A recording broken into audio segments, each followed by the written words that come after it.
आखिरकार 20 साल बाद अमेरिका ने भारत के लिए हाँ बोला है। जानेंगे ये कितना ज्यादा महत्वपूर्ण है, तो वहीं क्या रूस को इससे झटका लगेगा।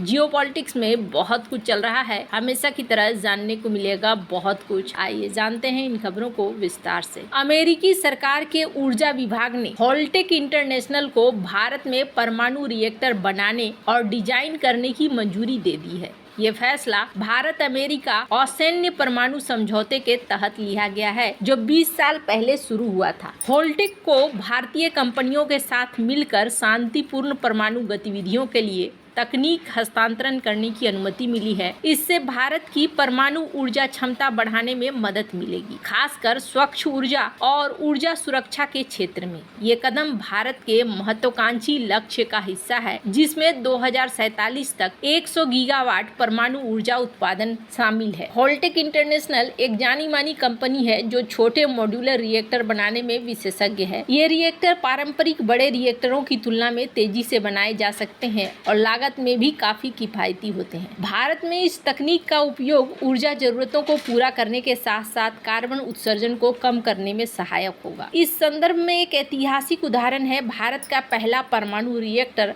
अप्सरा। साल 1956 में भारत ने अपने परमाणु कार्यक्रम की शुरुआत की थी, जब अप्सरा रिएक्टर को शुरू किया गया। ये एशिया का पहला परमाणु रिएक्टर था और इसे ब्रिटेन की मदद से बनाया गया था। उस समय भारत के वैज्ञानिक होमी जहांगीर भाभा के नेतृत्व में ये रिएक्टर शांतिपूर्ण उद्देश्यों जैसे कि बिजली उत्पादन, चिकित्सा अनुसंधान के लिए बनाया गया था।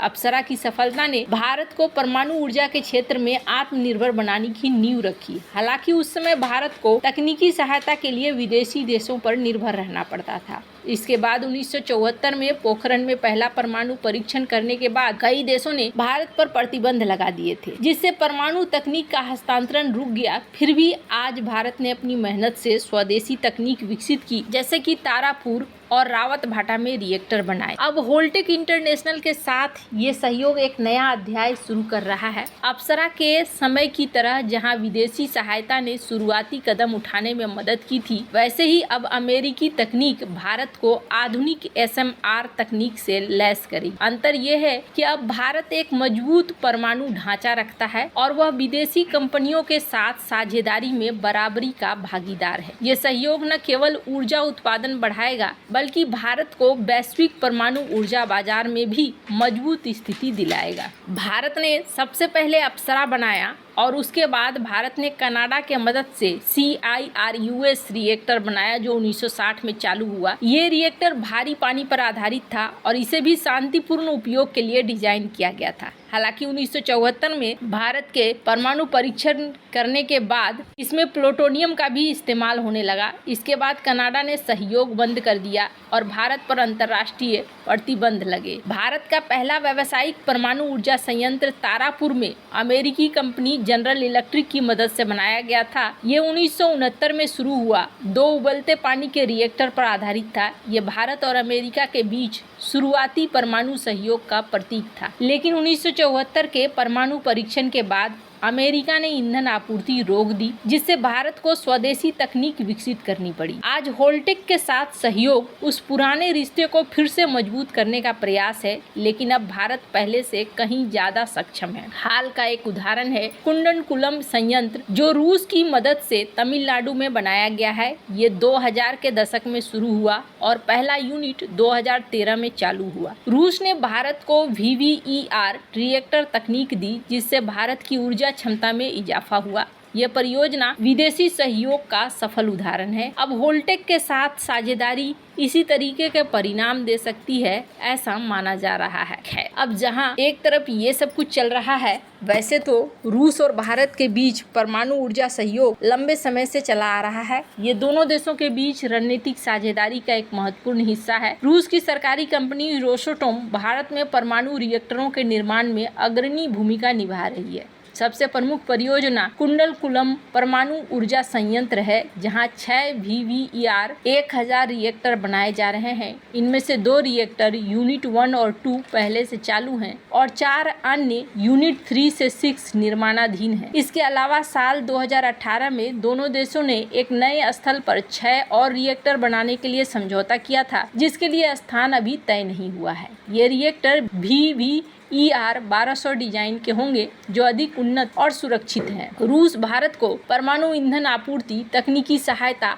और रिएक्टर डिजाइन प्रदान करता है। यह सहयोग भारत के महत्वाकांक्षी लक्ष्य का हिस्सा है, जिसमें साल 2031-32 तक परमाणु क्षमता को 22,800 मेगावाट तक बढ़ाना शामिल है। रूस ने छोटे मॉड्यूलर रिएक्टर और यहां तक कि तैरते परमाणु संयंत्रों के निर्माण में भी भारत की सहायता पेशकश की है। भारत और सोवियत संघ के बीच परमाणु सहयोग 1960 के दशक में शुरू हुआ। उस समय सोवियत संघ ने भारत को वैज्ञानिक और तकनीकी सहायता दी थी। 1974 के पोखरण परमाणु परीक्षण के बाद जब पश्चिमी देशों ने भारत पर प्रतिबंध लगाए, तब सोवियत संघ ने कनाडाई रिएक्टरों के लिए भारी पानी आपूर्ति की थी, जिससे भारत के परमाणु कार्यक्रम को बनाए रखने में मदद मिली थी। ये सहयोग आज के रूस भारत संबंधों की नींव बना। 1988 में भारत और सोवियत संघ ने कुंडलकुलम में 2 1000 मेगावाट VVER रिएक्टर बनाने का समझौता किया। सोवियत संघ के विघटन के कारण ये परियोजना देरी से शुरू हुई, लेकिन साल 2002 में निर्माण शुरू हुआ। यूनिट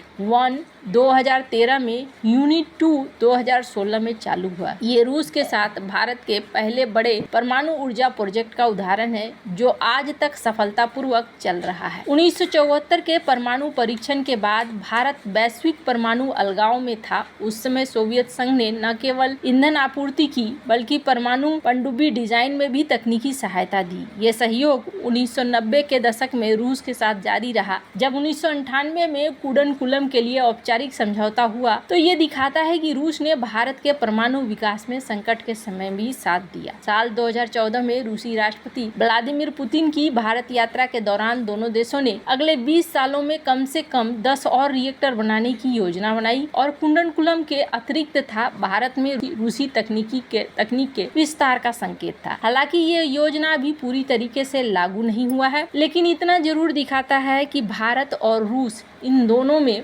बहुत ही गहरा संबंध रहा है। बहुत समय तक रूस ने भारत की बड़ी मदद करी है। अभी अगर बात करें तो रूस ने एलन मस्क को भी ऑफर दिया है, और एलन मस्क को ऑफर देते हुए रूस ने ये कहा है कि अगर एलन मस्क चाहे तो अपने प्रोग्राम जो वो मार्स पर स्थापित करना चाहते हैं, उस प्रोग्राम के लिए हम उन्हें मदद कर सकते हैं, और हम उन्हें यहाँ पर बड़ी मदद करते हुए उन्हें छोटे छोटे न्यूक्लियर रिएक्टर बनाकर दे सकते हैं, जो उनके काम आ सकते हैं मार्स में। एक समय था जब ये भी कहा गया कि कहीं एलन मस्क रूसी एजेंट तो नहीं है, तो बड़ा ही मजाक बना था, और मजाक बनते हुए एलन मस्क ने इस बात को कहा था कि रूस मुझे अफोर्ड नहीं कर सकता है, यानी मेरी कीमत नहीं लगा सकता है, रूस इतने पैसे नहीं लगाएगा। हालांकि आपको बता दूं, जो यहाँ पर एग्रीमेंट हुआ है अमेरिका और भारत के बीच में, उस एग्रीमेंट को लेकर ये कहा जा रहा है कि बहुत सारे नियम कानून अमेरिका की तरफ से